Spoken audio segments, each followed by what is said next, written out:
దేవుని వాక్యము పేతురు రాసిన మొదటి పత్రిక 2వ అధ్యాయము 11, 12 వచనాలు.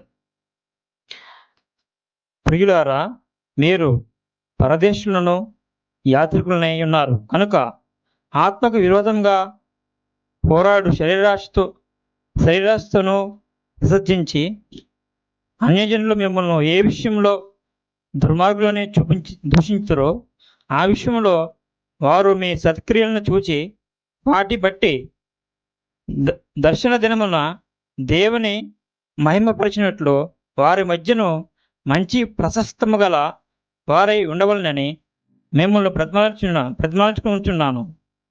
దేవుడి వాక్యం దీవించుగాక. మీరు పరదేశులను యాత్రికులనై ఉన్నారు గనుక ఆత్మకు విరోధముగా పోరాడు శరీరం. ఏమిటండి? దేనికి విరోధముగా? ఆత్మకు విరోధముగా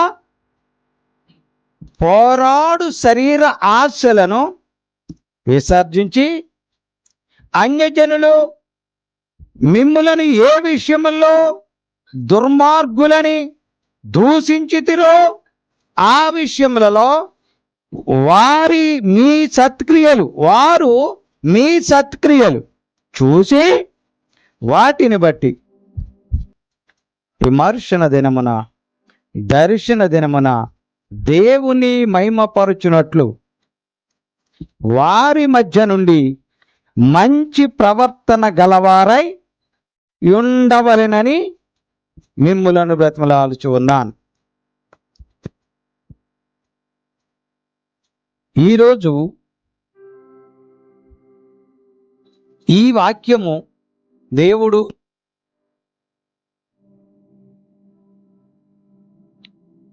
ఆ విషయాలను మీకు తెలియపరచాలని నేను ఆశపడుతున్నాను. ఈ లోకంలో మనిషి ఎలా ఉండాలో ఈ 2 వచనాలను బట్టి మనకు అర్థమవుతూ ఉన్నది. మనిషి ఎలా బ్రతకాలో ఈ 2 వచనాలలో మనకి చాలా తేటగా చెప్పబడుతూ ఉన్నది.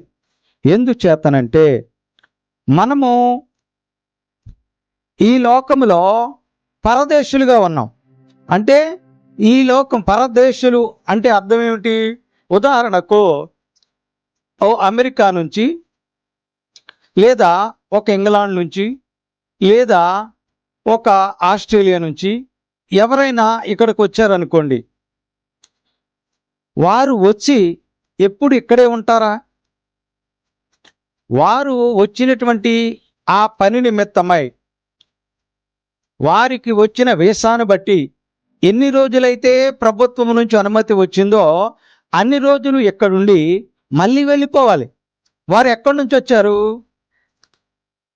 ఏదో దేశం నుంచి వచ్చారు, అంటే పరాయి దేశం నుంచి వచ్చారు. కాబట్టి వారు వచ్చినప్పుడు కొద్ది కాలం ఉన్న తర్వాత వెళ్ళిపోవాలి. అప్పుడు వారిని ఏమంటారంటే పరదేశులు అంటారు, అంటే పరాయి దేశం వారని. మనం కూడా ఈ లోకంలో ఉన్నాము గనక మనం ఇప్పుడు ఎలాంటి వారమంటే పరదేశులమో యాత్రికులము. యాత్రికులు అంటే చాలామంది మేము యాత్రకు వెళుతున్నామండి అంటారు. ఎన్ని రోజులంటే 40 రోజులండి, 30 రోజులండి, 25 రోజులండి అని చెప్తారు. ఆ 20 రోజులు అయిపోయిన తర్వాత మళ్ళీ తిరిగి వచ్చేస్తారు. అలాగే మనము ఈ భూలోకంలో మనము పరదేశులుగా ఉన్నాము, యాత్రికులుగా ఉన్నాము. కాబట్టి ఏమని రాయబడి ఉన్నది? గనుక, మైక్లో చదవండి, గనుక ఆత్మకు విరోధముగా ఆత్మకు విరోధముగా పోరాడు శరీరాశలను విసర్జించాలి. ఒకటి ఏమిటంటే అది శరీరాశలు దేనికి వ్యతిరేకంగా పనిచేస్తున్నాయి? ఆత్మకు వ్యతిరేకముగా శరీరాశలు పనిచేస్తున్నాయి గనక వాటిని ఏమని చెప్పబడుతున్నది? విసర్జించాలి అని చెప్పబడుతూ ఉన్నది. నెక్స్ట్ ఏమన్నదంటే అందులో అన్ని జనులు అన్యజనులు మిమ్మును ఏ విషయంలో ఏ విషయంలో దుర్మార్గులను దూషింతురో దుర్మార్గులని దూషించుతారో ఆ విషయంలో వారు మీ సత్క్రియలను చూచి మీ సత్క్రియలను చూసి వాటిని బట్టి దర్శన దినమున దేవుని మహిమపరచునట్లు వారి మధ్యను మంచి ప్రవర్తన గలవారై ఉండవలనని మిమ్మల్ని బతిమాలుకొనుచున్నాను. ఇప్పుడు అన్యజనులు మిమ్మల్ని దూషించారు. ఎందుకు దూషించారు? అన్యజనులు అంటే దేవుని ఎరుగని వారు, దేవుని ప్రేమ తెలియని వారు. వారు మిమ్మల్ని దూషించారు. ఎందుకని అంటే నీ ప్రవర్తనను బట్టి, నీ మాటలను బట్టి, నీ చూపులను బట్టి, నీ నడవడికను బట్టి నిన్ను దూషించారు. నిన్నే కాదు, యావత్ క్రైస్తవాన్ని దూషిస్తున్నారు. ఎందుకు? నీ నడవడిక బాగోలేదు గనక. వాక్యం చదువుతారండి, వచ్చి బూతులు తిడతారండి. ఈ లోకంలో జరిగేది అదే కదా. వాక్యం చదువుతారు, వెళ్ళిన వెంటనే బూతులు తిడతారు. అందును బట్టి అన్యజనులు ఏమంటున్నారు? వీళ్ళు వెళుతున్నారు కానీ వీళ్ళ నోరులో నుంచి బూతులు రాకుండా ఆపలేకపోయారు అని మనల్ని ఏం చేస్తున్నారట? దూషిస్తున్నారు. అందుకని నీవు ఎలాగుండాలంటే నీ ప్రవర్తనను జాగ్రత్తగా మంచి ప్రవర్తన కలిగిన వారిగా ఉండాలి అని చెప్పబడుతున్నది. ఇప్పుడు ఈ వాక్యము, ఈ రెండు వచనములను ఎందుకు ఈరోజు మీకు చెప్పాలని ఆశపడుతున్నానంటే, ఈ లోకములో మనుషులు ఎలాగున్నారా లేరా? ఎలాగు మీరు మీ శరీరాశలను విసర్జించాలి.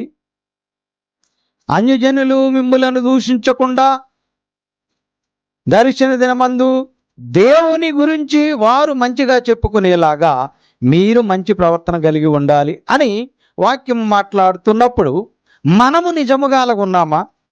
ఈ లోకంలో మనుషులు అలాగున్నారా అని ఓ సందేహం కలుగుతూ ఉన్నది.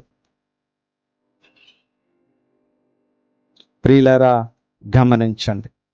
వాస్తవానికి ఈ వాక్యము కంటే వేరే వాక్యము ఈరోజు నేను మీకు వివరించాలని ఆశపడ్డాను. కానీ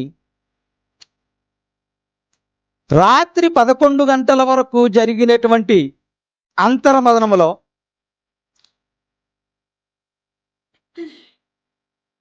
ఓ మహిళ పడుతున్నటువంటి వేదనలో నుంచి ఇది ఈరోజు ఈ వాక్యము చెప్పాలని నేను ఆశపడి మీకు వివరించాలని ప్రయత్నం చేస్తున్నా. మనుష్యులు ఎలాగున్నారు? వాక్యమేమో శరీరాశలను విసర్జించాలని చెప్తున్నది, మంచి ప్రవర్తన కలిగి ఉండాలని చెప్తున్నది. మనుష్యులు ఎలాగున్నారో చూద్దాం ప్రియులారా. రోమాపత్రిక చూద్దాం. రోమాపత్రిక 3వ అధ్యాయము 23వ వచనాన్ని చదువుదాం. రోమాపత్రిక 3వ అధ్యాయము. ఏ భేదమును లేదు, అందరూ పాపము చేసి దేవుడు అనుగ్రహించు మహిమను పొందలేకపోతున్నారు. అంటే దీని అర్థం ఏమిటి? అనేక పర్యాయాలు ఈ వాక్యాన్ని విన్నాము, చదివాము కదా. మరి ఇందులో ఉన్న మర్మం ఏమిటి అనంటే, దేవుని వాక్యం ఏమి చెప్తుంది? మీరు మీ యొక్క శరీరాశలను, ఆత్మకు వ్యతిరేకముగా ఉన్న శరీరాశలను విసర్జించాలని. కానీ మనిషి వాటిని విసర్జించలేక పాపములో పడిపోతూ ఉన్నాడు. ఎవరు పడిపోతున్నారంటే అందరూ పడిపోతూ ఉన్నారు. అందరూ పాపము చేసి దేవుడు అనుగ్రహించే మహిమను పొందలేకపోతున్నారు. కాబట్టి ఇప్పుడు మనిషి పాపములో పడిపోయాడు, మొదటిది. రెండవది, యెషయా గ్రంథములో 53వ అధ్యాయంలో 6వ వచనములో ఈ మానవుడు దేవుని యొక్క మార్గమును విడిచి, దేవుని యొక్క నడవడిక, దేవుని యొక్క ద్వారాన్ని మనమందరము గొర్రెల వలె త్రోవ తప్పిపోతిమి. ఏమయ్యాము ఇప్పుడు? అక్కడ అందరూ పాపము చేశారు. ఇప్పుడు అందరూ ఏమయ్యారు? ఇప్పుడు గొర్రెల వలె త్రోవ తప్పిపోయారు. అంటే దేవుని మార్గమును విడిచిపెట్టేశారు. రెండవది.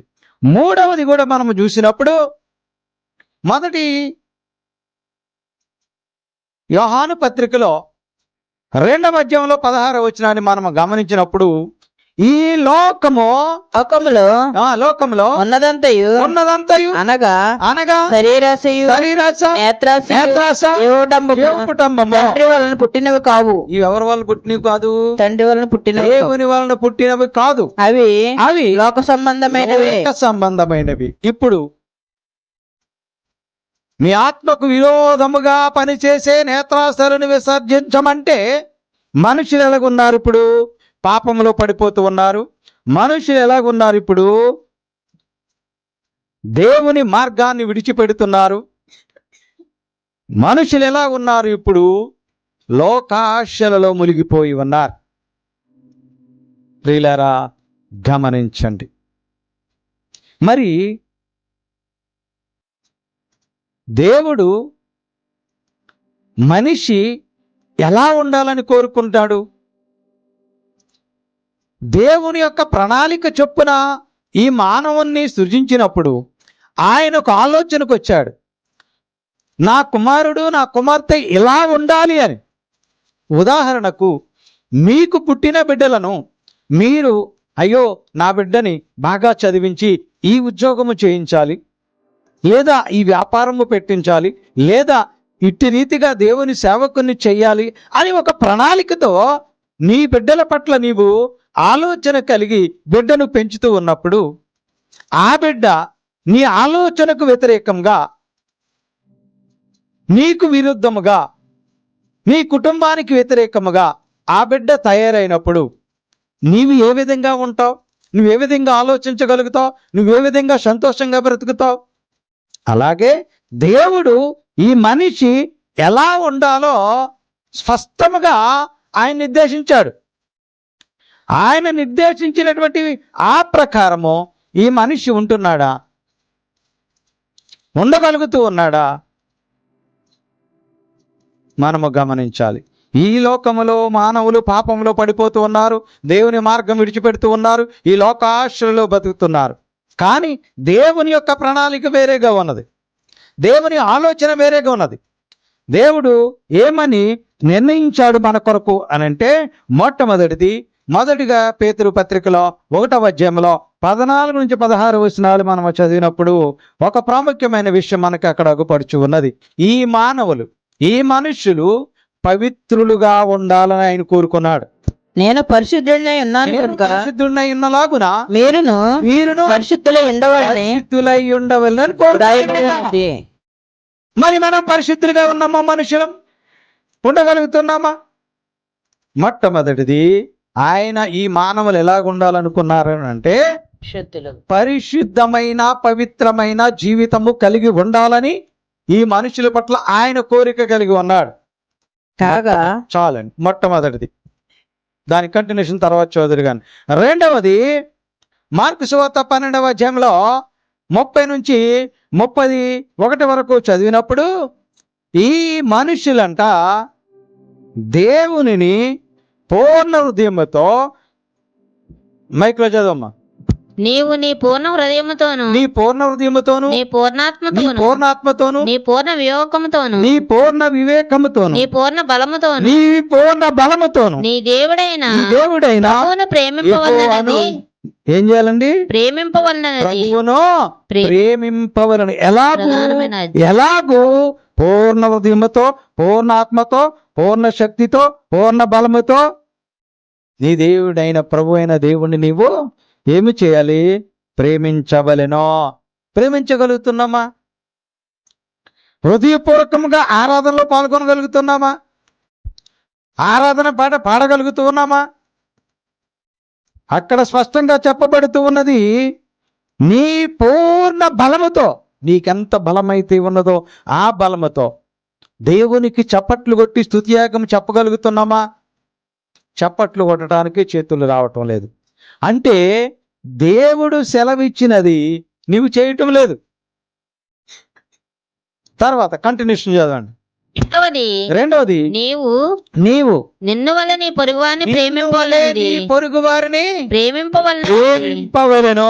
రెండవ ఆజ్ఞ. ఇది దేవుడిచ్చిన ఆజ్ఞ.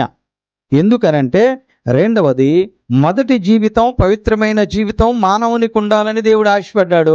రెండవది, ప్రేమతో కూడిన జీవితం ఈ మానవునికి ఉండాలని ఆశపడ్డాడు. ఏమిటి ఆ ప్రేమ అంటే నీ పొరుగువారిని ప్రేమించాలి అని. మరి పొరుగువారిని ప్రేమించేవానిగా మనం ఉన్నామా? ఇది రెండవదండి. మూడవ జీవితాన్ని కూడా మనం ఆలోచించినప్పుడు మీకా గ్రంథం 6వ అధ్యాయము 8వ వచనంలో చెప్పబడుతూ ఉన్నది. మూడవ జీవితం. మొదటి జీవితము పవిత్రమైన జీవితము, రెండవది ప్రేమతో కూడిన జీవితము, మూడవది ప్రవర్తనాపూరితమైన జీవితము. మనుష్యుడా ఏది ఉత్తమమో అది నీకు తెలియజేయబడి ఉన్నది. అది నీకు తెలియచేయబడి ఉన్నది. న్యాయముగా నడుచుకుంటే న్యాయముగా నడుచుకునుట, కనికరమును ప్రేమించుటయు ఈయన మనసు కలిగి నీ దేవుని ఎదుట ప్రవర్తించుటయు ఇంతే కదా దేవుడు నిన్ను అడిగేది. ప్రవర్తన. నీ ప్రవర్తన జీవితం ఎలాగున్నది? ఎలాగుండాలట ఈ ప్రవర్తన జీవితం? న్యాయముగా నడుచుకునేలాగుండాలి. ఎలా ఉండాలి? కనికరము చూపించేదిలాగుండాలి. ఎలాగుండాలి? ప్రేమించేదిలాగుండాలి. ఎలాగుండాలి? దీన మనసు కలిగి నీ ప్రవర్తన జీవితం ఉండాలి. మరి ఈ 3 రకాలుగా ఉన్నదా? 1 ప్రవర్తన జీవితం, 2 ప్రేమ కలిగిన జీవితం, 3 ప్రవర్తన జీవితం. ఈ 3 నీకున్నవా? మానవునికి ఈ 3 లేవు అని చెప్పటానికే ఈరోజు నేను ఆశపడుతూ ఉన్నాను. ఈ యేసు కృపా వాక్కు ద్వారా మీకు ఆ విషయం తెలియపరచాలని నేను ఆశతో ఉన్నాను. ప్రియులారా, మొట్టమొదటిది పవిత్రమైన జీవితం. ఈ పవిత్రమైన జీవితం కలిగి ఉన్నారా? మానవులు కలిగి ఉంటున్నారా? మన జీవితం పవిత్రంగా ఉన్నదని ధైర్యముగా చెప్పగలుగుతున్నామా? చెప్పే ధైర్యం మనకున్నదా? ఆలోచించుకోండి ప్రియ సంగమా, ప్రియ విశ్వాసులారా. కానీ దావీదు గారు, దానియేలు గారు పవిత్రంగా ఉన్నాడు అని వాక్యంలో రాయబడి ఉన్నది. దేవునికి ఎంతో ఇష్టుడైనటువంటి, దేవుని ఆశీస్సులు పొందినటువంటి దావీదు పవిత్రతలో పడిపోయాడు. పవిత్రతలో లేడు. పవిత్రలో నుంచి బయటపడిపోయాడు. అపవిత్రుడైపోయాడు. మనందరికీ తెలుసు ఆయన ఏమి చేశాడు అని. కానీ దానియేలు పవిత్రంగా ఉన్నాడు అని దానియేలు గ్రంథం 1వ అధ్యాయం 8వ వచనంలో చెప్పబడుతూ ఉన్నది. ఆయన ఏ ఒక్క అపరిశుభ్రతను అంటించుకోని వాడిగా ఉన్నాడు. ప్రియులారా, గమనించండి. మరి దానియేలు అట్టి రీతిగా ఉన్నప్పుడు అక్కడ ఏం జరిగిందంటే, అక్కడ రాజు విందు చేస్తున్నప్పుడు అందరూ తాగేస్తున్నారు. ఈ దానియేలును కూడా త్రాగమని ఒత్తిడి చేస్తున్నారు. కానీ ఆయన త్రాగకుండా దేవునికి మొరపెట్టుకున్నాడు. అప్పుడు ఎవరైతే ఆయనను ప్రలోభ పెడుతున్నారో, మరి ఎవరైతే ఆయనను బలవంతం చేస్తున్నారో వారి మనస్సులో దేవుడు గద్దింపు దయచేశాడు. అందుని బట్టి దానియేలు పవిత్రుడిగా ఉన్నాడని అక్కడ చెప్పబడుతూ ఉన్నది.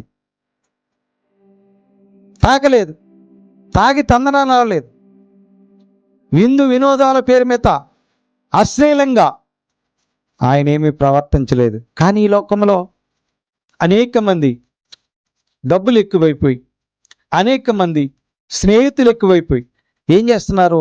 త్రాగేస్తున్నారు, అశ్లీల నృత్యాలు చేస్తున్నారు. రోజు పేపర్లో చూస్తే పుట్టినరోజు వేడుకల్లో అశ్లీలత నృత్యాలు, ఇవన్నీ బట్టి పోలీసులు అరెస్ట్ చేశారు, ఇలా వస్తూ ఉన్నది. మరి మానవుడు ఎందుకు పవిత్రంగా బతకటం లేదు? దేవుని వాక్యము పవిత్రంగా బతకాలని చెప్తూ ఉన్నది. పవిత్రంగా బతకాలేనంటే నీ ఆత్మకు వ్యతిరేకంగా పనిచేస్తున్నటువంటి శరీరాశలను నీవు విసర్జించాలి.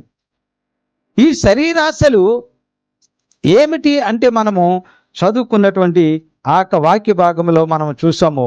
1 యోహాను పత్రికలో ఏమిటంట? ఏమిటది? నేత్రాస. ఇంకోటి మూడు ఉన్నాయి అక్కడ. ఏమిటవి? శరీరాస, నేత్రాస, జీవపుటంబము. అంటే ఏమిటి జీవపుటంబము? ఫర్ ఎగ్జాంపుల్, శరీరాస అంటే ఈ శరీరము త్రాగు త్రాగు త్రాగు అని కోరుకుంటుంది. ఈ శరీరము తిను తిను తిను అని కోరుకుంటుంది. ఈ శరీరము అవతల వ్యక్తులతో తప్పులు చెయ్యి, నీ శరీరానికి సుఖము దొరుకుతుందని ప్రేరేపిస్తూ ఉంటుంది. ఇది శరీరాస. రెండవది నేత్రాస. ఈ నేత్రము అంటే కన్ను ఏమి చేస్తుంది? చూడకూడనివన్నీ కూడా చూపిస్తున్నది. ఏదైతే చూడొద్దని దేవుని వాక్యం చెప్తుందో అదే చూస్తున్నది. జీవపుటంబము అని అంటే అహంకారము, గర్వము. అందుకే వాటిని ఏమన్నారంటే lust of the flesh, lust of the ice, pride of life. ఈ మూడు, శరీరాస, నేత్రాస, జీవపుటంబము. చూడండి, ఈ మూడిటి వల్ల మనిషి జీవితము అపవిత్రమైపోతూ ఉన్నది. మనిషి బ్రతుకు ప్రేమలు చల్లారిపోతూ ఉన్నవి.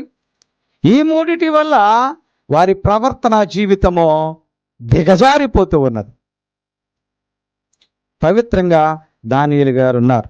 రెండవది ప్రేమతో కూడినటువంటి జీవితము అని మనము ఆలోచించాము. అక్కడ ఏమని చెప్పబడుతుంది? పొరుగువారిని ప్రేమించండి అని. మరి పొరుగువారిని మనకెందుకు? వారు మన కులం కాదే, వారు మన మతం కాదే, వారు మన ఊరు కాదే, వారు మన రాష్ట్రం కాదే అనే ఆలోచనతో పొరుగువారికి సహాయము చేయటం లేదు మనుషులు. మరి మంచి సమరయుడిని మనము గమనించినప్పుడు లూకాసు వార్త 10వ అధ్యాయంలో 30 నుంచి 37 వచనాల్లో ఈ రోడ్డు పక్కన దొంగలు కొట్టేస్తే ఆ గాయపడిన వ్యక్తి ఆ యొక్క రోడ్డు పక్కన పడి మూలుగుతూ ఉంటే ఎవరైతే గాయపడాడో వాళ్ళ యొక్క వంశీకులు దారంట వెళ్ళి చూసి వెళ్ళిపోయారు, ఇతరులు దారంట చూసి వెళ్ళిపోయారు. సమరయుడు ఒక్కడు మాత్రమే ఆ యొక్క గాయపడిన వ్యక్తిని తీసుకెళ్ళి తన బండి మీద తీసుకెళ్ళి గాయాలను కడిగించి, గాయాలకు మందు రాసి, ఆయనకు ఆహారం పెట్టడానికి, పూట కొనవానికి డబ్బులు ఇచ్చి సహాయం చేశాడు. ఇప్పుడు ఈ పొరుగువానికి సేవ చేసినటువంటి సమరయుడిని ఏమని పిలుస్తున్నప్పుడు అంటే మంచి సమరయుడు అని పిలుస్తున్నాం. ఎందుకు ఆయనకి సమరయుడికి ఒక ట్యాగ్ లైన్ పెట్టి మంచి సమరయుడు అని పిలిచాము? మరి మనల్ని ఎందుకు పిలవటం లేదు? మీ పేరు ఉంది, పేరు ముందు మంచి అని పిలవగలుగుతున్నారా? అంటే నువ్వు పొరుగువారిని ప్రేమించలేని వానిగా ఉన్నావు, అందుచేత నిన్ను మంచి అని ట్యాగ్ లైన్ ఇవ్వలేకపోతూ ఉన్నారు. ఇక్కడ మంచి సమరయుడు పొరుగువారి పట్ల ప్రేమను చూపినట్లు మనకు తెలియపరచబడుతూ ఉన్నది. మూడవది ప్రవర్తన జీవితముని మనము గమనించినప్పుడు అక్కడ ఏమని చెప్పబడుతూ ఉన్నది? న్యాయముగా నడుచుకునుట, కనికరమును ప్రేమించుట, దీన మనసు కలిగి ఉండుట. నిజమే, కనికరము కలిగి ఉండాలి. ఉదాహరణకు యోసేపు గారిని వారి యొక్క సహోదరులందరూ కూడా ఎన్ని విధాలుగా బాధ పెట్టారో మనకు తెలుసు. ఆయన చంపాలనుకున్నారు, గోతులో పడేశారు, బట్టలు చింపేశారు, కొట్టారు, పగబెంచుకున్నారు. చివరికి గోతులో పడేస్తే ఏంటి ఉపయోగం, చంపితే ఏమిటి ఉపయోగం అని డబ్బులకు అమ్మేసుకున్నారు. అయినా యోసేపు గారిని దేవుడు ఎంతో ఆశీర్వదించాడు, ఒక దేశానికి ప్రధానమంత్రిని చేశాడు. పెద్దవాడైన తర్వాత అన్నదమ్ములకు కరువు వస్తే చివరికి ఆయన దగ్గరికి ఆహారం కోసం వచ్చినప్పుడు కనికరమును చూపించాడు. అయ్యో, నా రక్త సంబంధికులు ఆకలితో అలమటించిపోస్తున్నారే అని వారికి ధాన్యాన్ని పంపించాడు. కనికరము చూపించాడు. అది నీ ప్రవర్తన జీవితంలో ఉండాలి. న్యాయమును కనపరిచేలాగున, కనికరము చూపించులాగున, ప్రేమను పంచులాగున, దీన మనసు కలిగి ఉండుటలాగున నీవు ఉండాలి. అలా ప్రవర్తించుటయో కదా దేవుడు నిన్ను కోరుకునేది అని మీకా గ్రంథంలో మనం చదివాం. అంటే వారి యొక్క ప్రవర్తన జీవితము యోసేపు గారి ప్రవర్తన జీవితంలో ఎలా ప్రవర్తించాడు? కక్ష పెంచుకున్నాడా? నువ్వు చిన్నప్పుడు నన్ను ఇలాగ చేసావు, నన్ను అలాగ చేసావు, నన్ను కొట్టావు, నన్ను గోతులేసావు, నన్ను అమ్మేశావు, నాన్న ప్రేమకు నన్ను 35 సంవత్సరాలుగా దూరం చేశావే అని పగ పెంచుకోలేదు. తమ్ముడు పైన మాత్రం అన్నలు పగ పెంచుకున్నారు. ఇప్పుడు ఏం చూపించాడు ఈయన? కనికరమును చూపించాడు. మరి ఇట్టి పవిత్రమైన జీవితము, ప్రేమ కలిగిన జీవితము, ఇట్టి ప్రవర్తన జీవితము ఈ మనుషులకు ఉన్నదా? ఉన్నదా? ఉందని మీరు అనుకుంటున్నారా? లేదని నేను చెప్తూ ఉన్నా. చూడండి, ఏముండాలంట? కనికరం ఉండాలి, ప్రేమ ఉండాలి. నీ పక్కింటి వారిపైన, నీ పొరుగింటి వారిపైన, నీ ఎదురింటి వారిపైన, నీ వెనకింటి వారిపైన ప్రేమ లేకపోయినా, కనికరం లేకపోయినా ఎవరు అంత ఆక్షేపించరు. నిన్ను కనిన తల్లి మీద నీ కనికరం లేదు. ఇప్పుడు నిన్ను నవమాసాలు పొంచి మోసి కని పెంచి నీకు ఆస్తిచ్చి నువ్వు బ్రతకడానికి దారి చూపిస్తే తల్లిపై నీ కనికరం లేదు. ఇప్పుడు చూడండి ప్రియులారా, ఓ తల్లి చెయ్యి ఇరిగిపోయిందంట, వృద్ధాప్యంలో ఉంది. ఇరిగిపోతే ఆసుపత్రికి తీసుకెళ్లారు. ఆసుపత్రిలో డాక్టర్ గారు మందులు ఇచ్చారు. ఆ మందుల్లో ఎక్కువ యాంటీబయాటిక్ వాడటం వల్ల తల్లి కిడ్నీలు 2 పోని. ఇప్పుడు వృద్ధాప్యంలో ఉంది, చెయ్యి ఇరిగిపోయింది, కిడ్నీలు పాడైపోయినాయి. ఇప్పుడు తల్లిని ఏం చేయాలి కుమారుడు? చూడాలా అక్కర్లేదా? మనుషులకు కనికరం ఉండాలి అని వాక్యం చెప్తుంది, మనుషులకు ప్రేమ కలిగి ఉండాలని వాక్యం చెప్తుంది. మనుషులకు ఇప్పుడు అవి కరువు అయిపోయినాయి. నువ్వు నా ఇంటిలో ఉండటానికి వీలు లేదు అని ఆమె దుప్పట్లు, తలగడే, గిన్నెలు తల్లితో పాటు రోడ్డు మీద ఇస్త్రీసాడంట కొడుకు. ఏమైంది నీకు? తల్లి మీద ప్రేమ ఏమైంది? ఎందుకు నీవు తల్లి మీద ప్రేమ చూపలేకపోతున్నావు? నీకు 3 ఎకరాల పొలం ఇచ్చి నీ బిడ్డలు, నీ భార్య, నువ్వు అందరూ సంతోషంగా బ్రతకటానికి నీ తల్లి చేసిన త్యాగానికి గుర్తుగా నీవు ఇప్పుడు ఏం చేశావు? తల్లిని రోడ్డు మీదకి ఇస్త్రీసావు. ప్రియులారా గమనించండి, ఏమీ లేదు ఇప్పుడు, ప్రేమ లేదు, ఏమీ లేదు ఇప్పుడు, కనికరము లేదు. నీ చెల్లెలు ఇబ్బందులు ఉందని నీ ఇంటికి వస్తే అన్నం పెట్టలేకపోతున్నావు. ప్రియులారా గమనించండి, ఒక కేసు విషయమై ఓ సహోదరు చెప్తున్నప్పుడు కళ్ళల్లో నీరు ఆగలేదు. నా బ్రతికిలగైపోయింది, తినటానికి తిండి లేదు అని ఏడుస్తుంటే ఏమైపోయింది ఈ సహోదర ప్రేమ? నీ రక్త సంబంధికురాలికి ఎందుకు నీవు ఇంత కఠినంగా తయారయ్యావు? ప్రియ సంగమా, ప్రియ విశ్వాసులారా, ఆలోచించండి. ఓ అన్నగారు తన బిడ్డలకు, తన మనములకు మాంసం కూర తీసుకొచ్చి వండి పెట్టారట. అదే సమయంలో తన చెల్లెలు కూతురు కూడా అక్కడ ఉందట. వీళ్ళిద్దరు మాంసం కూర తింటున్నారట. ఈ పాప చారు అన్నం తింటుందట. ఆ మాంసం కూర చూసి ఈ పాప అమ్మ ఒక మొక్క అడుగు అని ఏడ్చిందట. ఏమైపోయింది ప్రేమ? ఎందుకు ఇలా మారుతున్నారు ఈ మనుషులు? పుట్టగతులు ఉంటాయా ఈ లోకంలో ఇలాగ బ్రతికే వారికి? ఆ సంఘటన విన్నప్పుడు నాలో నాకే దుఃఖమాగలేదు. తల్లికి ఎలాగుంటది? తల్లి ఎంత విలవిల్లాడిపోతుంది. ఆ దృశ్యము, ఆ సంఘటన నా బాల్య జీవితంలో నాకు జరిగింది. అలాంటి భయంకరమైన పరిస్థితుల్లో ఈ మనుషులు బతుకుతున్నారు. ఏమైపోయింది మనుషులకు?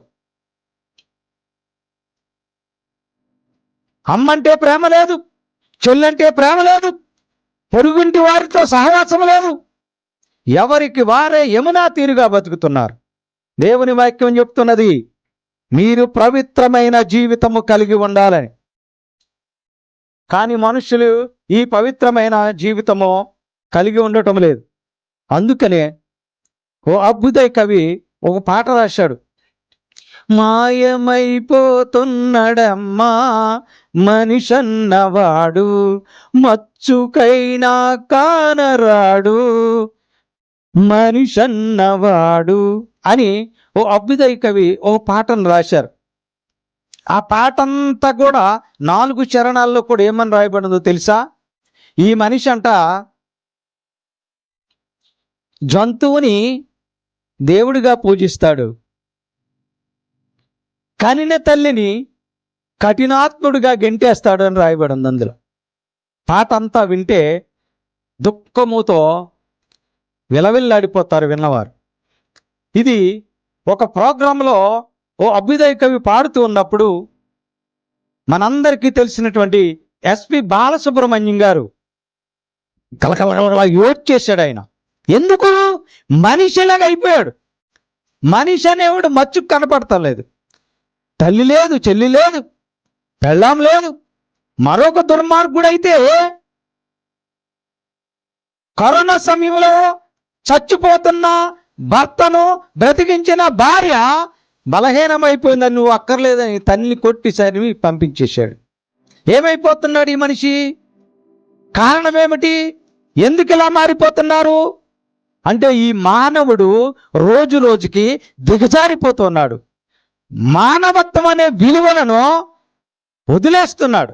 నేను మనిషినే కాదు, నేను పశువుని అని విచ్చలవిడిగా బ్రతికేస్తున్నాడు. అందుకే దేవుని వాక్యం మనకు హెచ్చరిక చేస్తున్నది. ఇప్పుడైనా ఇకనైనా నీ ప్రవర్తన ఎలాగుండాలో తెలుసా? న్యాయముగా ప్రవర్తించాలి. నీ ప్రవర్తన ఎలాగుండాలో తెలుసా? ఈ తోటి వారి పట్ల కనికరము కలిగి ఉండాలి. నీ ప్రవర్తన ఎలాగుండాలో తెలుసా? ప్రేమ కలిగి ప్రవర్తించాలి. దీన మనస్సు కలిగి ఉండాలి. నీవు నీ పొరుగు వారి పట్ల దీన మనసు లేదు, ఇక నీ ఇంటిలో వారి పట్ల దీన మనసు ఎలాగ ఉంటుంది? తల్లి మీద మనసు లేదు, చెల్లి మీద మనసు లేదు, భార్య మీద మనసు లేదు, భర్త మీద మనసు లేదు.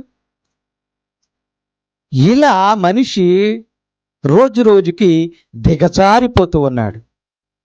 దేవుడిని ఎందుకు పుట్టించాడు? తన పోలిక చొప్పున సృజించిన మానవుణ్ణి ఏమి చేశాడో తెలుసా? తనతో పాటు నడిపించుకున్నాడు. ఆదికాండం 3వ అధ్యాయంలో మనం చూస్తాం. ఈ ఆదాము అవ్వలను ఆయన రోజు సాయంత్రం ఏదైనా మనములో ఆయన చుట్టూ తిరుగుతుంటే వీళ్లను ఆయనతో కూడా తిప్పుకున్నాడు. ఎప్పుడైతే మనిషిలో పాపం వచ్చిందో వీళ్ళు దాక్కోవటం మొదలుపెట్టారు. ఆదామా నువ్వెక్కడా? అయ్యా నేను ఈ చెట్టు చాటును దాక్కున్నా. ఎందుకు? అప్పటికి తెలిసిపోయింది ఆదామవ్వకి, మేము పాపము చేశాము, మేము దిగంబరులమని తెలిసిపోయింది. ప్రియులారా మీరు గమనించండి. ఇప్పుడు 3, 4, 2, 1 ఆ వయసు ఆడపిల్లలు బట్టలు లేకుండానే తిరగలుగుతారు. వారికి తెలీదు సిగ్గు అనేది. ఎందుకు? వారి మనసు ఎలాగున్నది? నిర్మలత్వంతో ఉన్నది. వారి మనసు ఎలాగున్నది? చిన్నపిల్లల మనస్తత్వం. పాపం అంటే తెలియదు వారికి. కాబట్టి ఆ పిల్లలు బట్టలు లేకుండానే అలా తిరుగుతారు. తండ్రి ఎదురుగుండా, అన్న ఎదురుగుండా, అందరి ఎదురుగుండా తిరుగుతారు. మరి అది కొంత వయసు పెరిగిన తర్వాత పిల్లలు సిగ్గు ఎరుగుతారు. సిగ్గు ఎరిగినప్పుడు బట్టలు లేకుండా ఉండగలుగుతారా? ఇప్పుడు ఇక్కడ ఆదామవ్వలకు సిగ్గు తెలిసింది. ఎందుకు తెలిసిందంటే అప్పటి వరకు తిరిగారు, ఇప్పుడు తెలిసింది. ఎందుకు? పాపంలో పడిపోయారు గనక.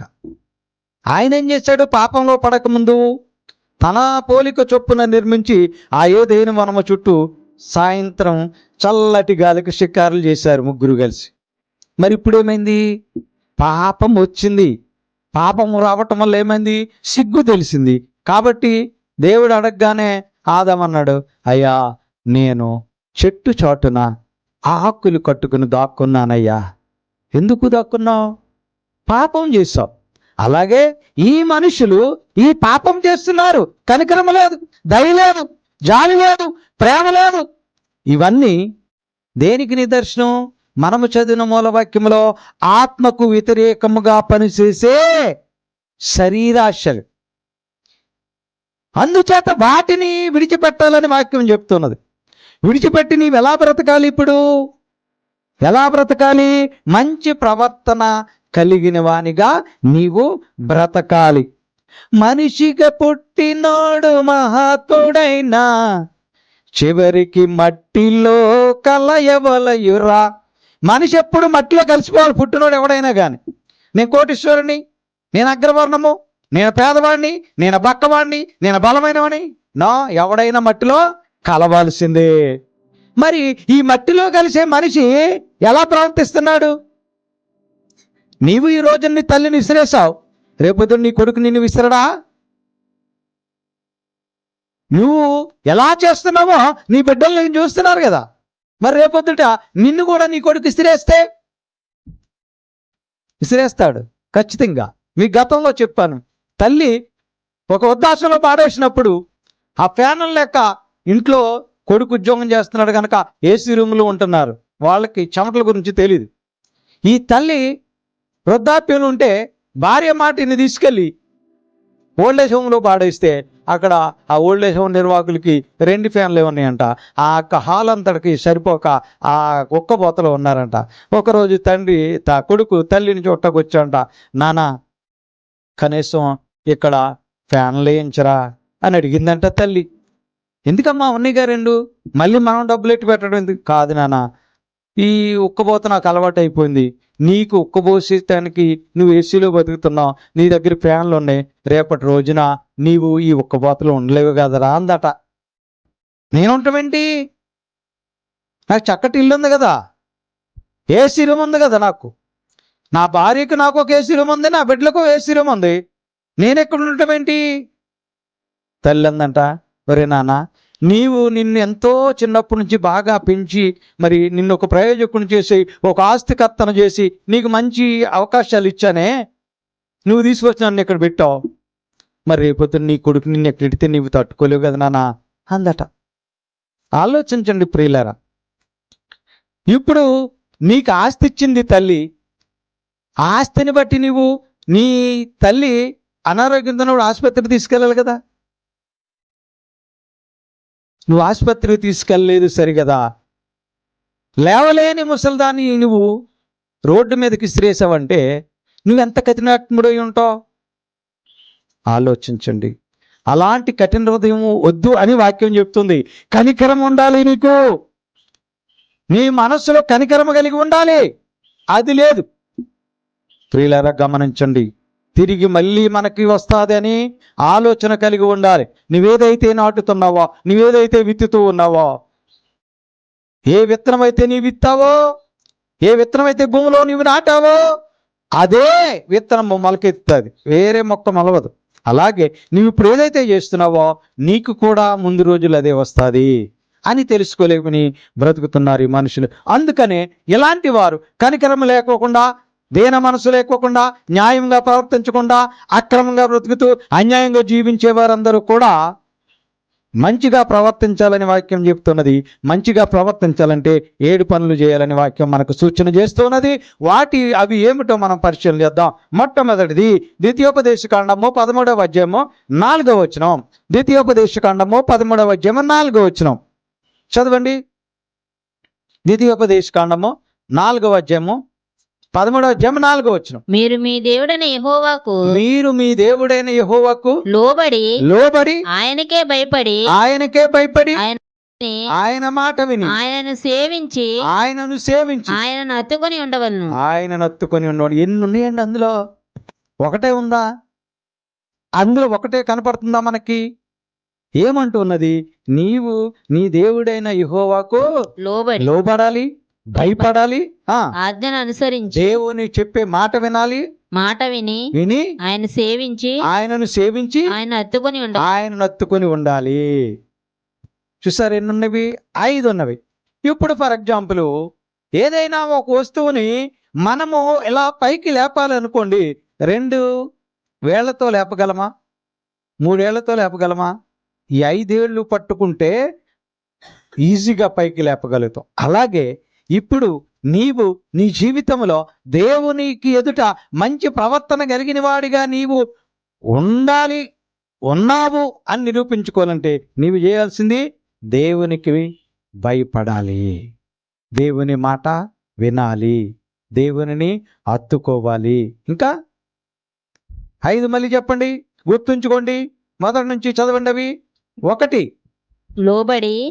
ఎవరికి? ఆయనకు దేవునికి భయపడాలి. లోబడాలి, ఆయనకు భయపడాలి, ఆజ్ఞలు అనుసరించి ఆయన మాట వినాలి, ఆయన మాట విని ఆయన సేవించి ఆయనను సేవించాలి, ఆయన హత్తుకు ఆయననే హత్తుకొని ఉండాలి. ఈ 5 నీవు చేస్తే నీవు మనము చదివిన మూలవాక్యములో మంచి ప్రవర్తన గలవాడై ఉండమన్నారు గనక ఈ 5 నీవు చేసేవానిగా ఉండాలి. ఇది మొదటిది. రెండవది, తిమోతి పత్రిక మొదటి పత్రికలో 2వ అధ్యాయంలో 1-2 వచనాలు చదివినప్పుడు నీవు మనుష్యులందరి కొరకు ప్రార్థన చేయాలి. రాజుల కొరకును రాజుల కొరకు, అధికారుల కొరకును విజ్ఞాపనలను ప్రార్థనలు, యాచనలను కృతజ్ఞతాస్తుతులను చేయవల్లని హెచ్చరించుచున్నాను. వాటిని చేయటం వల్ల నీవు సుఖముగా బ్రతుకుతావు. మీరు సుఖముగా బ్రతుకు నిమిత్తము అని రాయబడి ఉంటుంది. కాబట్టి ఇప్పుడు మనుషులందరి కొరకు కూడా ప్రార్థన చెయ్యాలి. మూడవది, ఫిలిప్పీ పత్రిక 2వ అధ్యాయం 3-4 వచనాలు చదివినప్పుడు నీవు కక్షలు, అభిప్రాయ భేదాలు, ఆశీయ ద్వేషాలు మనసులో పెట్టుకోకుండా వాటిని వదిలేసి వినయ మనస్కులై ఇతరులకు సహాయం చేయాలట. చదవండి పేతురు పత్రిక, ఫిలిప్పీ పత్రిక 2వ అధ్యాయం 3-4 వచనాలు. కక్ష చేతనైనను వృధాతిశయం చేతనైనను ఏమీ చేయక వినయమైన మనసు గలవారే ఒకరినొకడు తనకంటే యోగ్యుడని ఎంచుచు మీలో ప్రతివాడును తన సొంత కార్యములను మాత్రమే కాక ఇతరుల కార్యములు కూడా చూడవలెను. అంటే ఏంటి? ఇతరులకు కూడా సహాయం చేయాలి. నువ్వు తిని నువ్వు బ్రతకటమే కాదు, నీకుందని నువ్వే తినటం కాదు, ఇతరులకు కూడా సహాయం చేయాలి. ప్రియ సంగమా, ప్రియ విశ్వాసులారా, 4వది యోహాను సువార్తలో 13 అధ్యాయంలో 34 వచనంలో చదివినప్పుడు ఒకరిని ఒకరు ప్రేమించుకోవాలి. 5వది వీరినొకరినొకరు ప్రేమింపవాలని చాలు. మీరేం చేయాలి? ఇప్పుడు ఒకరిని ఒకరు ప్రేమించుకోవాలి. వాడు వీడు, వాడు అని కాదు. ఆ భేదములు, ఆ కక్షలు వదిలేసి ఒకరిని ఒకరు ప్రేమించుకోవాలి. ఏమిటో ఈ లోకంలో అనేక మంది ఈ కక్షలు, కార్పణ్యాలు పెంచుకుంటూ ఉన్నారు. దేవుని వాక్యాన్ని మనము గమనించినప్పుడు మనము ప్రేమతో కూడినటువంటి జీవితము కావాలి అని మనము చెప్పాం. అయితే ఆ ప్రేమను ఎలా వ్యక్తపరుస్తాము అని అంటే, ఇప్పుడు స్టెఫను గారు ఎంతో దేవుని వాక్యాన్ని పరిచర్య చేస్తున్నప్పుడు ఆ వాక్య పరిచర్యకు నచ్చని వారు ఆయనను చిత్రహింసల పాలు చేసి రాళ్లతో కొట్టి చంపేశారు. ఆయన చేసింది చెడ్డేమీ కాదు, అయినా కొంతమందికి నచ్చదు. మంచి చేస్తున్నప్పుడు ఎవరికీ నచ్చదు. చెడు మాత్రమో విస్తృతంగా వ్యాపిస్తూ ఉంటుంది, మంచి అనేది ఎవరికీ నచ్చదు. ఇప్పుడు ఈ స్టెఫను మంచికి వాక్యము చెప్తుంటే నచ్చక రాళ్లతో కొట్టి చంపేశారు. అప్పుడు ఆయన అంటాడు, చచ్చిపోయేటప్పుడు అపొస్తలుల కార్యం 7వ అధ్యాయంలో 60వ వచనం అంటాడు, అయ్యా నన్ను కొట్టి చంపిన వారి యొక్క పాపము వారి మీద ఉండకుండా చూడయ్యా అని అంటాడు. ఈ రక్తాపిరాధము వారి మీద ఉండకుండా చూడని ప్రార్థన చేస్తున్నాడు చచ్చిపోయేటప్పుడు. ఇది ప్రేమ. కానీ ప్రేమ కలిగి ఉంటున్నామా? ఒకరి ఎడలో ఒకరు ప్రేమ కలిగి ఉంటున్నామంటే వాడు ఎప్పుడు దొరుకుతాడు, ఏం చేద్దామనే అసూయ ద్వేషాలతో బ్రతుకుతున్నారు. ఏదో విధంగా ఎదుట వారిని పడగొట్టాలని, లేకపోతే విడగొట్టాలని, లేకపోతే ఏదో చేయాలని ఒక కక్షపూరితంగా బ్రతుకుతున్నారు. అలాంటి వారికి దేవుడు విరుద్ధంగా ఉన్నాడు. అందుకే ఏమని చెప్పబడుతున్నది ఎఫెసీ పత్రిక 4:3లో, ఒకరి ఎడల ఒకరు, యోహాను సువార్త 13:34లో, ఒకరి ఎడల ఒకరు ప్రేమ కలిగి ఉండాలి. అదే ఎఫెసీ పత్రిక 4:3లో, మీరు మీ పట్ల ఎవరైనా తప్పు చేసినప్పుడు, మిమ్మల్ని హింసించినప్పుడు, మిమ్మల్ని దూషించినప్పుడు మీరు వారిని క్షమించేవారిగా ఉండాలి. ఒకని ఎడల ఒకడు ఎడల ఒకడు ఆ దయగలిగి దయగలిగి కరుణాహృదయులై కరుణాహృదయులై క్రీస్తునందు క్రీస్తునందు దేవుడు మిమ్మల్ని క్షమించిన ప్రకారం దేవుడు మిమ్మల్ని క్షమించిన కొలది మీరును ఒకరినొకరు క్షమించండి. వారిని క్షమించాలి. ఎవరిని? మిమ్మల్ని దూషించే వారిని, దేశించే వారిని, తిట్టేవారిని, కొట్టేవారిని, మిమ్మల్ని చంపాలనుకున్న వారిని, మిమ్మల్ని పాడు చేయాలనుకున్న వారిని మీరేం చేయాలి? క్షమించాలి. దేవుడు చూసుకుంటాడు. ఇదేమిటండి, మేమంత ఎదవలమా? ఆడొచ్చి మా మొక్క మీద ఉమ్మేస్తుంటే మేము క్షమించాలా? క్షమించండి. ఇప్పుడు తప్పేముంది? ఉమ్ము వేసిన వాడు ఉమ్ము వేశాడని చెడ్డ పేరు తెచ్చుకుంటాడు. ఆ ఉమ్ముని మీరు తుడిచేసుకుంటే ఏంటి పోయేది? అనుకోవచ్చు, వీడింత చేతకానోడా ఉమ్మేసినా ఊరుకున్నాడు అనుకోనివ్వండి. ఏమవుతుంది? దేవునికి తెలుసు కదా. దేవుని వాక్యం ఏం చెప్తా, నీవు క్షమించే గుణం నీకు ఉండాలని. కాబట్టి క్షమించుదాం. పోయేదేముంది? క్షమిస్తే మీకేమైనా నష్టమా? లేదు కదా. కాబట్టి మీరు ఈ యొక్క 7 లక్షణాలలో 5వది క్షమించే గుణాన్ని నీవు కలిగి ఉండాలి. ఆ తరువాత నీవు ఇవి చేయగలిగినట్లయితే, ఏవి?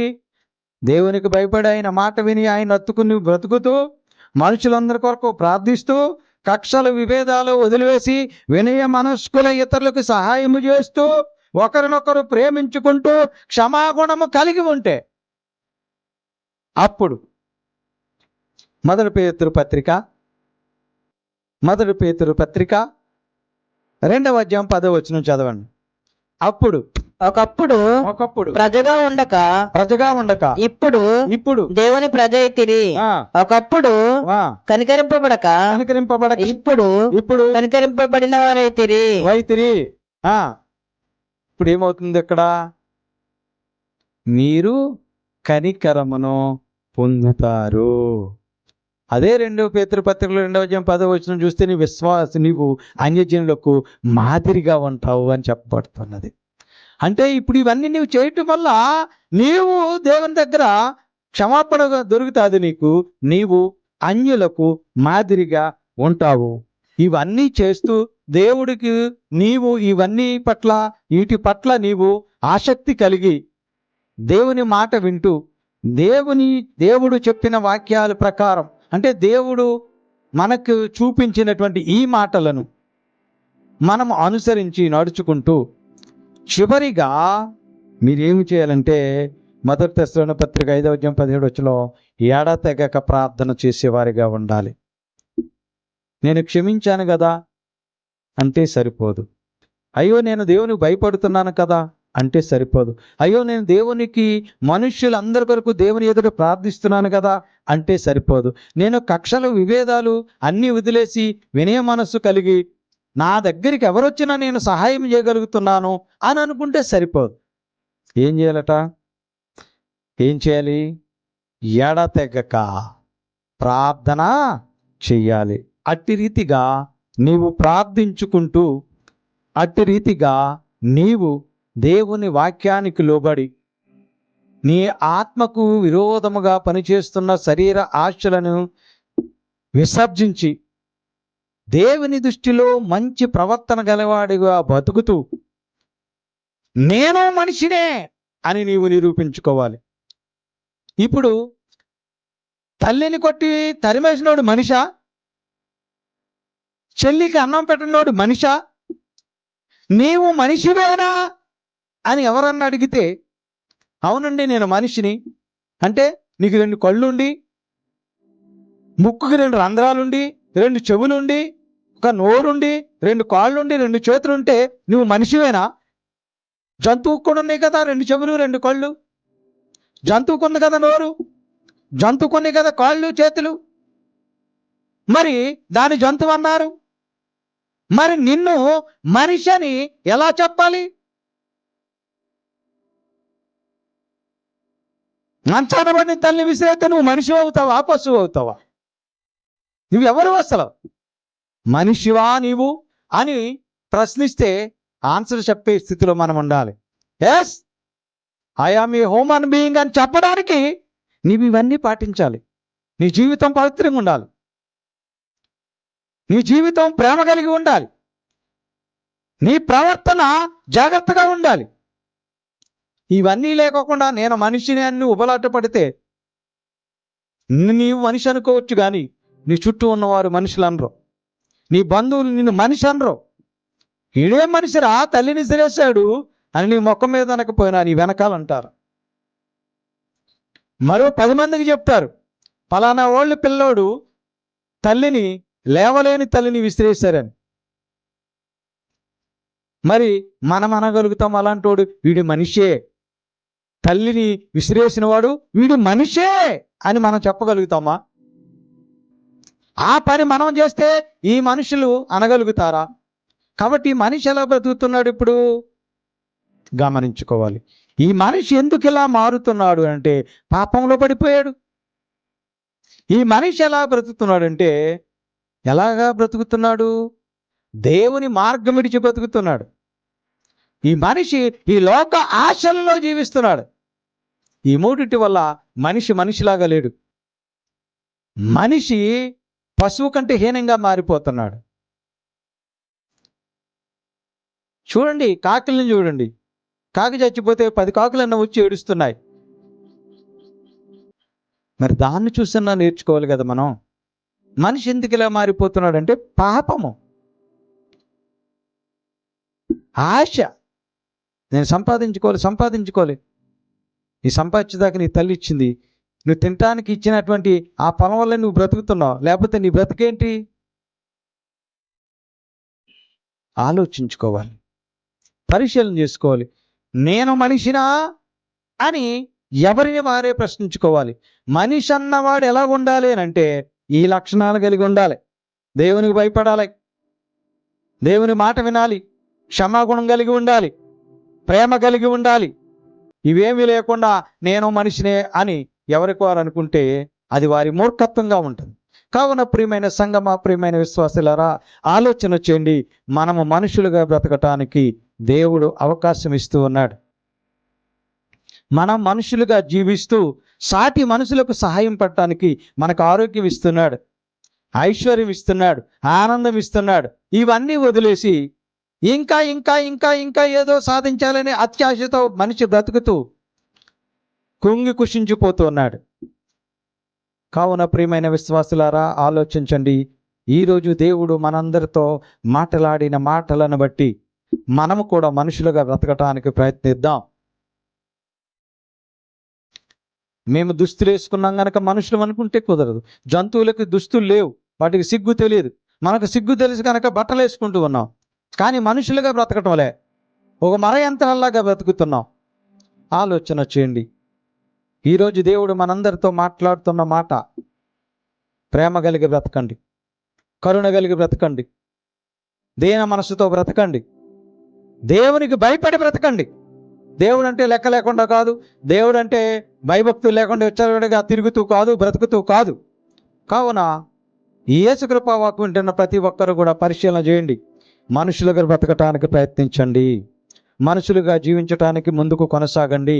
అందుకోసం ప్రార్థనాపూర్వకంగా మీరందరూ ముందుకు కొనసాగుతూ దేవుని ఆ దీవెనలకు, ఆశీర్వాదాలకు మీరంతా పాత్రులుగా ఉండాలని మీకు తెలియపరుస్తూ ఈ నా కొద్ది మాటలు ముగిస్తూ ఉన్నాను. దేవుడు ఈ మాటలను మనందరి వినికిడిలో దీవించును గాక. ఆమేన్. మీ అందరికీ నా వందనం.